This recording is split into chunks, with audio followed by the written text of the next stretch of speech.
नमस्कार, कृति समाचारमा स्वागत छ। म शान्ता दाहाल। समाचार सुरु गरौँ मुख्य खबरबाट। प्रहरी र तस्करी बीच भएको गोली हानाहान घटनामा 3 जना तस्करको पहिचान खुल्यो। त्यसमध्ये 1 जना भारतीय। नेपालमा थप 57 जनामा कोरोना भाइरसको संक्रमण पुष्टि, कुल संख्या 17,500 नाग्यो। विभिन्न मुलुकका अलपत्र 1155 नेपाली स्वदेश फर्किए। कोभिड-19 का कारण अलपत्र परेको नेपालीको आज पनि उद्धार गरिँदै। सिराहामा नेकपाका नेतामाथि आक्रमण, अज्ञात समूहले सुवर्ण यादवमाथि आक्रमण। इटहरीमा करेन्ट लागेर 1 जनाको मृत्यु हुनेमा इटहरी 3 का मतदान। बीपी कोइराला स्वास्थ्य विज्ञान प्रतिष्ठान हाताभित्र रहेको गल्फ कोर्सलाई व्यवस्थित गर्न धरान उपमहानगरद्वारा गल्फ क्लबलाई ट्र्याक्टर प्रदान। झार कटिङका लागि ट्र्याक्टर प्रदान।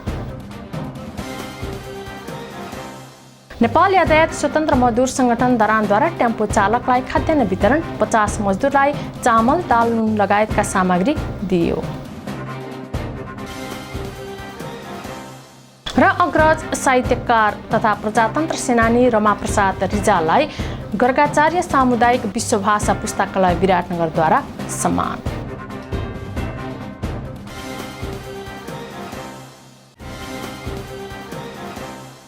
अब समाचार विस्तारमा। बिहिबार सुनसरीको देवानगञ्ज गाउँपालिका 3 मा प्रहरी र तस्कर बीच भएको गोली हानाहान घटनाका फरार आरोपीहरूको पहिचान खुलेको छ। प्रहरीमाथि गोली प्रहार गर्ने मध्ये 1 भारतीय रहेका छन् भने 2 जना नेपाली नै रहेको खुलेको प्रहरीले जनाएको छ। प्रहरीको गोली लागेर घाइते बनेका देवानगञ्ज 2 का 23 वर्षीय पिन्टु यादव र 32 वर्षीय राजेश यादवहरूसँग सामान्य बयान लिएको आधारमा 1 भारतीय रहेको खुलेको छ। अझै 1 जना को हुन् भन्ने खुल्न नसकेको जिल्ला प्रहरी कार्यालयका एसपी कमल थापाले बताउनुभयो। ती समूह नेपालमा हतियार बिक्री गर्ने उद्देश्यले आएको पनि खुलेको छ।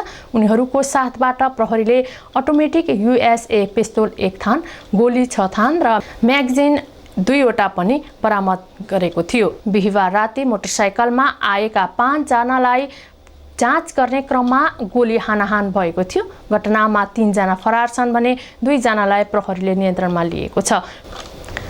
नेपालमा थप 57 जनामा कोरोना भाइरसको संक्रमण पुष्टि भएको छ। पछिल्लो 24 घण्टामा विभिन्न प्रयोगशालामा गरिएको परीक्षणमा थप 57 जनामा कोरोनाको संक्रमण पुष्टि भएको स्वास्थ्य तथा जनसङ्ख्या मन्त्रालयका प्रवक्ता डाक्टर जागेश्वर गौतमले जानकारी दिनुभयो। यो सँगै नेपालमा कोरोनाबाट संक्रमित हुनेको संख्या 17,502 पुगेको छ। संक्रमित मध्ये हालसम्म 11,637 जना निको भएर घर फर्किसकेका छन् भने संक्रमणबाट अहिलेसम्म 40 जनाको मृत्यु भएको छ। प्रवक्ता गौतमका अनुसार शनिबार कोरोनालाई जितेर 103 जना घर फर्किएका छन्। सुनसरीको हरिनगर 7 स्थित घुस्कीमा फेरि सुरक्षाकर्मी र तस्कर बीच विवाद हुँदा अचानक पड्किएको गोलीले तस्कर घाइते बनेका छन्। सीमा सुरक्षा बल सुनसरीका अनुसार शुक्रबार राति 9:30 बजे भारतबाट अवैध रूपमा सामान ल्याउने क्रममा विवाद हुँदा गोली चलेको थियो। विवादको क्रममा स्थानीय 6-7 जना युवाको समूहले शस्त्र प्रहरीको हतियार खोज्न खोज्दा अचानक पड्किएपछि 1 जना घाइते बनेको सीमा सुरक्षा बल सुनसरीका डीएसपी मित्रलाल श्रेष्ठले जानकारी दिनुभयो। गोली लागेर स्थानीय हरिनगर गाउँपालिका वार्ड नम्बर 7 घुस्कीका 20 वर्षीय सुबाद अन्सारी घाइते बनेका छन्। युवा समूहको आक्रमणबाट ड्युटीमा खटिएका शस्त्र प्रहरी जवान जीवराज बिसुङखे समेत घाइते बनेका छन्। बिसुङखेको सशस्त्र प्रहरीको आफ्नै अस्पताल पक्कलीमा उपचार भइरहेको छ। अन्सारीको बीपी कोइराला स्वास्थ्य विज्ञान प्रतिष्ठान धरानमा उपचार भइरहेको छ। विभिन्न मुलुकमा अलपत्र 1155 नेपाली स्वदेश फर्किएका छन्। कोभिड-19 महामारीका कारण विदेशमा अलपत्र परेका नेपालीको उद्धारका लागि भएको तेस्रो चरणको चार्टर उडान मार्फत उनीहरू स्वदेश फर्किएका हुन्। त्रिभुवन अन्तर्राष्ट्रिय विमानस्थलमा हिजो आवागमन र प्रस्थान दुवै गरी 13 अन्तर्राष्ट्रिय चार्टर उडान भएका छन्। नेपाल एयरलाइन्सले रियादबाट 258 यात्रु र 2 सब नेपाल ल्याएको छ। सोही एयरलाइन्सले बराइनबाट 129 यात्रु र 1 शव ल्याएको छ। दोहाबाट पनि 149 यात्रु र 2 शव ल्याएको छ। हिमालय एयरलाइन्सले दोहाबाट 156 र बराइनबाट 139 नेपाली काठमाडौँ ल्याएको विमानस्थल कार्यालयले जनाएको छ। त्यस्तै फ्लाइ दुबईले दुबईबाट 157 नेपाली काठमाडौँ ल्याएको छ। थप नेपाली ल्याउन नेपाल एयरलाइन्स दुबई र दोहा तथा हिमालय एयरलाइन्स दोहा र अबुधाबी प्रस्थान गरेको विमानस्थल कार्यालयले जनाएको छ। आज पनि विभिन्न मुलुकबाट नेपालीहरूलाई उद्धार गर्ने कार्य भइरहेको छ। कृति समाचारमा अब विज्ञापन।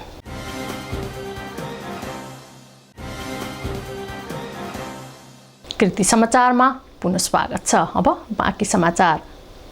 सिराहामा नेपाल कम्युनिस्ट पार्टी नेकपाका नेता सुवर्ण यादवमाथि आक्रमण भएको छ। औरही गाविसका पूर्व अध्यक्ष सुवर्ण यादवमाथि शुक्रबार राति आक्रमण भएको हो। यादव सुतिरहेको बेला गाउँपालिका 5 स्थित आफ्नै घरमा अज्ञात समूहले उनीमाथि आक्रमण गरेको प्रहरीले जनाएको छ। आक्रमणमा परि यादवको शरीरका विभिन्न भागमा बमको छर्रा लागेको बताइएको छ। परिवारका सदस्यले यादवलाई लक्षित गरी बम विस्फोटले भएको बताए पनि सिराहाका प्रहरी प्रवक्ता विनोद घिमिरेले बम पड्किएको कुनै प्रमाण फेला पर्न नसकेको बताउनुभयो। इटहरीमा करेन्ट लागेर 1 जनाको शनिबार ज्यान गएको छ। मृत्यु हुनेमा 3 नम्बर वडाका 37 वर्षीय मदन राई रहेको इलाका प्रहरी कार्यालय इटहरीले जनाएको छ। छिमेकीको घरमा तार जोड्ने क्रममा करेन्ट लागेको थियो। करेन्ट लागेर घाइते भएका राईको विराट मेडिकल हस्पिटल विराटनगरमा उपचारको क्रममा मृत्यु भएको प्रहरीले जनाएको छ। सप्तकोशी नदीमा पौडी खेल्ने क्रममा शुक्रबार साँझ 1 जना बेपत्ता बनेका छन्। बराज क्षेत्र 9 नम्बर वडा स्थित 16 नम्बर भन्ने स्थानमा पौडी खेल्ने क्रममा भोक्राहा नरसिंह गाउँपालिका 3 का 25 वर्षीय कृष्ण यादव बेपत्ता बनेका हुन्। शुक्रबारदेखि बेपत्ता बनेका उनलाई खोजी कार्य भइरहेको पनि हालसम्म फेला नपरेको इलाका प्रहरी कार्यालय महेन्द्रनगरका प्रहरी निरीक्षक पाण्डव कुमार राजवंशीले जानकारी दिनुभयो। बीपी कोइराला स्वास्थ्य विज्ञान प्रतिष्ठान हाताभित्र रहेको गल्फ कोर्सलाई व्यवस्थित गर्नका लागि धरान उपमहानगरपालिकाले धरान गल्फ क्लबलाई ट्र्याक्टर प्रदान गरेको छ। गल्फ कोर्समा बढेको झारलाई कटिङ गर्नका लागि क्लबलाई 5 लाख रुपैयाँ प्रदान गरिएको थियो। क्लबले थप रकम हालेर 9,95,000 रुपैयाँमा ट्र्याक्टर खरिद गरेको क्लबका सचिव जितेन्द्र राईले जानकारी दिनुभयो। सोनालिका कम्पनीको ट्र्याक्टरको बजार मूल्य भने 12 लाख रुपैयाँ भन्दा बढी पर्छ। ट्र्याक्टर धरान उपमहानगरका प्रमुख तिलक राईले क्लबलाई शनिबार हस्तान्तरण गर्नुभएको छ। उहाँले कोर्सलाई व्यवस्थित बनाउनका लागि ट्र्याक्टर बहुउपयोगी हुने बताउनुभयो।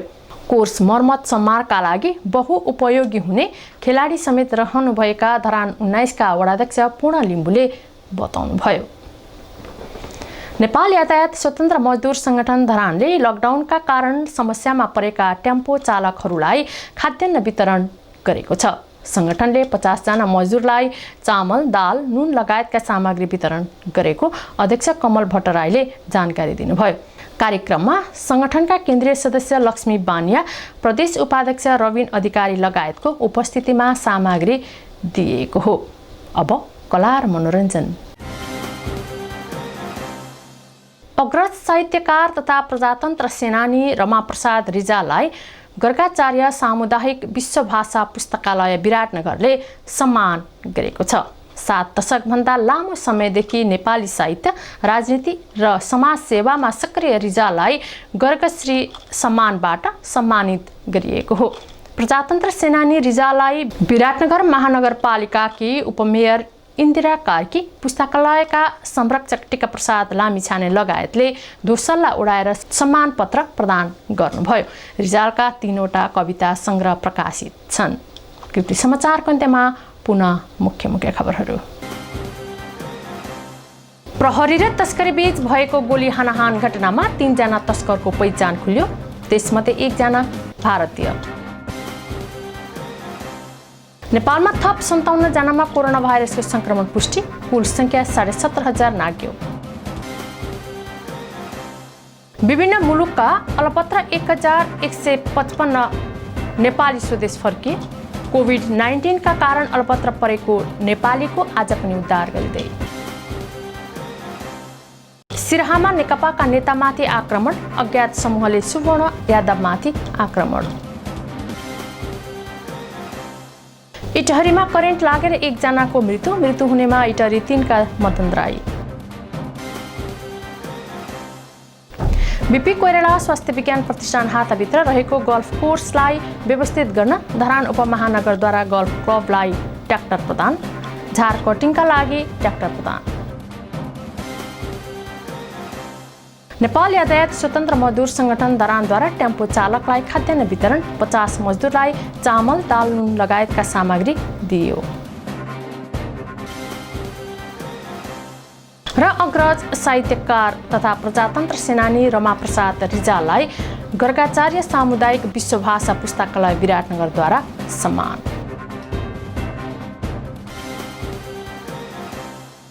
हवस् त कृति समाचार यति नै। कृति टेलिभिजन हेर्दै गर्नुहोला। नमस्कार।